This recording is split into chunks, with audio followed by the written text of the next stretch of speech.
Hi, my name is Richmond, a data analyst, business intelligence trainer, and lecturer. Today we are going to look at Power BI visuals and how we should use them appropriately. We'll talk about the various visuals that we have, the common ones we have in Power BI, and when you should use them. That is one common mistake most business executives do when it comes to visualizations. So we'll take a look at it today. Now we'll just go straight to the point. We'll open our Power BI and then we'll look at the various visuals in Power BI and learn how to use it. So we'll talk about the stacked bar charts, the stacked column chart, the clustered bar chart, clustered column charts, the line charts, area charts, pie charts, donut charts, maps, field map, card, slices, and metrics. Don't forget, this is my YouTube channel and we provide educational content. In addition, if you want free online or in-person tutorials for your organization or for your group, just contact me and we can make an arrangement. So let's jump into our Power BI. And once you are in your Power BI, you already know the interface of your Power BI. So you have your data pan, your visualization span, and then your filter span. So these are the various visualizations in Power BI that we have. But today we are just going to talk about some of the most common ones that are used and when you should use them. So the first is we are going to bring data into our Power BI. We are going to import data into our Power BI. At our level, at our executive level, most of the data that we'll be dealing with will either be a CSV file or an Excel file. So we go to get data, and then when we go to get data, if it's an Excel file, we select Excel workbook. If it's a CSV file, we select a text or CSV file. So I have an Excel file that I'm going to use, and I'm going to add the Excel file in the description below so that you can also follow along if you want to practice. So I select Excel workbook, then I go to connect. Depending on where your file will be downloaded, you go to the location of your file and then you select the file for it to be uploaded. So I'm using the Adidas US sales database or data set, sorry, and that is what we are going to use for today's tutorials. So once you select it, you give it some time, you take the appropriate one and they give you a preview of the data. Normally, if it's a clean data, you just go to load, but if you need to make some editing on the data, then you go to transform. In our section, the data is a clean data, so we just go to load and then the data loads into our Power BI. You just give it some time and then it loads into the data pan. So once it is fully loaded, once the data is fully loaded, you will see the data, the descriptions or the headings of the various columns in your data pan. So when you expand it by clicking on the arrow just by it, you will see the various descriptions. Okay, now if you upload data, there are certain things you should know. So these are just the headings of the various columns in your data. Now a heading without any sign by it shows it's a string or it's a text. If it has this sign by it, it means that it's a date, and then if it has this sign by it, it means it contains figures. So it can be numbers, it can be amounts. Yeah, so basically it contains figures. In today's episode, so we are going to look at the most common Power BI visuals and then when we should use them. So we'll first of all talk about the first four. The first four, we have the stacked bar charts, the stacked column charts, the clustered bar charts, and then the clustered column charts. Now these four visualizations are used for comparisons. So if you have different product lines or if you have different products and you want to look at their sales performance, then it is best to use any of these four visuals we have over here. It's better to use any of these visuals we have. So it is used for comparisons or for comparing performance. If you have another example, if you have different salespersons and you want to know their sales performance over a period of time, then you need to use any of this. So the stacked bar charts, the stacked column charts, the clustered bar chart, and then the clustered column chart is used for comparing performance. For instance, from our data sets, if I want to know the sales performance of the different products of Adidas, I can select any of them. So for instance, I select the stacked column charts, and then they will give me a preview of how it will look like at the end of the day. So this is how it will look like at the end of the day. So you need to populate the x-axis here, and then you need to populate the y-axis. Now the x-axis is populated with a string, whilst the y-axis is populated with a figure or a value. So we want to look at the product sales performance. So the product goes into the x-axis, and then the total sales comes into the y-axis. So I just click on it and then drop it. I drop the product into the x-axis, then I take the sales and then drop it into the y-axis. So clearly this is how it's going to be like. So it shows performance of the various products. It shows performance of the various products. So based on the data that we have from Adidas, they are telling us that men's street footwear gives the highest sales, whilst the women athletic footwear gives the lowest sales. So don't forget, we use the stacked bar charts, the stacked column charts, the clustered bar chart, and then the clustered column chart to show or to compare performances. All right. Now the next one that we will look at is the line chart and then the area chart. Now the line chart and the area chart is used to show trend over a period of time. So if you want to look at this, how sales is on a daily basis within a week, you can use the line chart or the area chart. If you want to look at how the demand of your product is throughout the year, then you can use the line chart or the area chart. So most of the time, the line chart or the area chart is used with a date and then a value. So you use a date and a value for the line chart and the area chart. In Power BI, if you finish one visualization and you want to move to the next visualization, you need to select outside of it, else the visual will change. So we have done the first one. If I want to do a second visual, I select outside it, and then I look at the line chart. So this is the line chart. This is how it's going to be like. It shows a trend, right? So I'll select the sales invoice, or sorry, the invoice date, put it into the x-axis, and then I'll take the total sales and put the total sales into the y-axis. Now, if we look at the x-axis, you know, every date contains some components. So every date contains the day, the month, and then the year. So depending on what you want to visualize, you need to remove the other one. So if, for instance, I want to visualize for the month, I need to remove the year, I need to remove quarter, and I need to remove day, and then leave just the month over there. All right, and just leave the month over there. So if we take a look at the trend, so this is the trend for Adidas product sales over the period of time, actually. So you can see that they make their lowest sales in March, and then they make their highest sales in June, and there can be an explanation for that.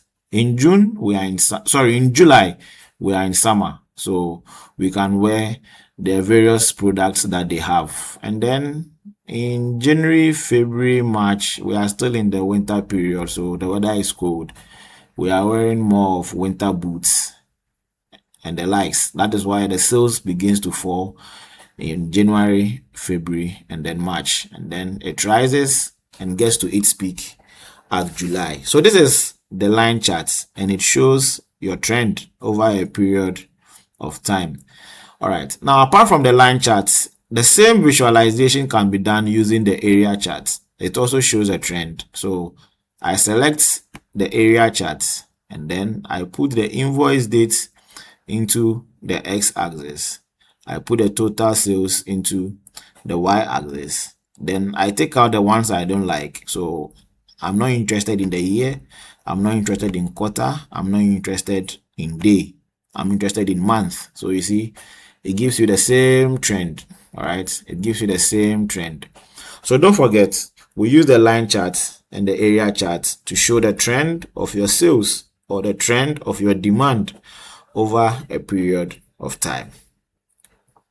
Okay, from there, we will look at the pie chart and then the donut chart. So if you look at my mouse pointer, this is the pie chart and then this is the donut chart. This is the pie chart and then this is the donut chart. Now this one is used in showing proportions.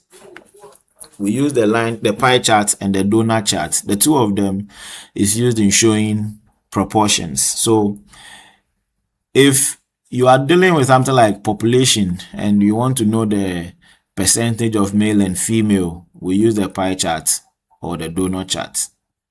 All right, so it shows proportions. Now with pie chart and donut charts, it is best when you don't have a lot of proportions. At most 6 is fine, but when you have a lot, it will not be able to really make meaning when you have a lot of visuals using the pie chart and then the donut chart. So let's look at how the pie chart works. Let's look at how the pie chart works. So this is the pie chart, and if I want to know the proportion of sales in the various regions, now I will put the region into the legend and then I put the total sales into the value. So this is the proportion. So this is how the pie chart looks like. And with the pie chart, it gives us the sales amount and the percentage. So from what we have, it tells us that the West has the highest proportion of sales, followed by the Northeast. Then we go to the Southeast, we go to the South, and then we end at the Midwest. So that's the proportion of sales over the period of time. So this is how the pie chart looks like. It shows proportion. Now, if you want to use another one, then you can also use the donut chart, and the donut chart also shows the same thing. All right, equally, you take the region into the legend, and then you pick the sales and then you drop it into the values. So this is how the donut chart looks like, and it's not far or it's not much different from the pie chart. All right, now what I was trying to let you know is that we only use this tool to show proportions, and the proportions shouldn't be a lot. If it's a lot, it will not make so much meaning. Let me give you an example. So if it is not a region, and assuming I want to visualize the city and the sales using the donut charts, when I lift the city into the legend, this is how it's going to look like. So you see, you cannot really get a clear picture of who is performing good and who is not performing good, or you cannot see the exact proportions of each of them. So it makes sense when you will use the pie charts and then the donut charts for proportions. But however, these proportions needs not to be more than 6 for best practices. Actually, needs not to be more than 6. Right? Then we have the map and then the field map. All right, so let me add another page. So I'm going to add a second page, and then we are going to visualize the map and then the field map.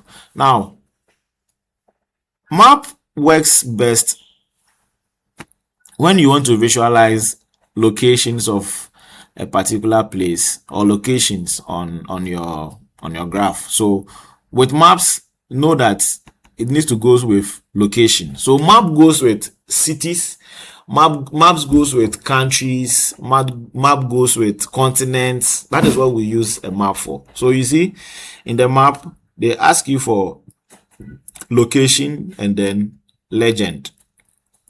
So you need to lift the city. For instance, lift the city and put it in the location. So you give it some time and then you can see that they are giving you the various locations which you have over there. All right, so that is how the maps actually works like. So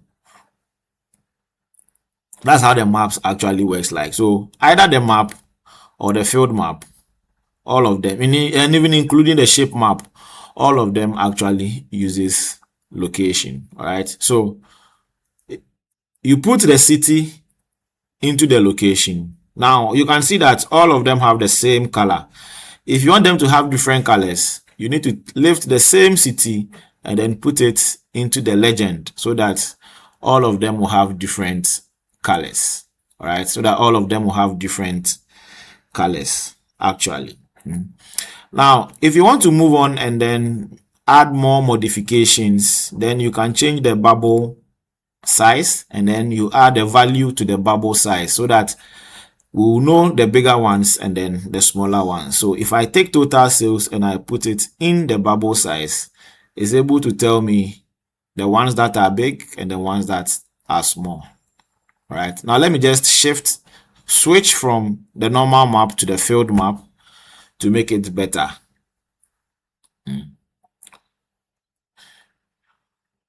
All right, so that is the field map for us. This is how the field map actually looks like.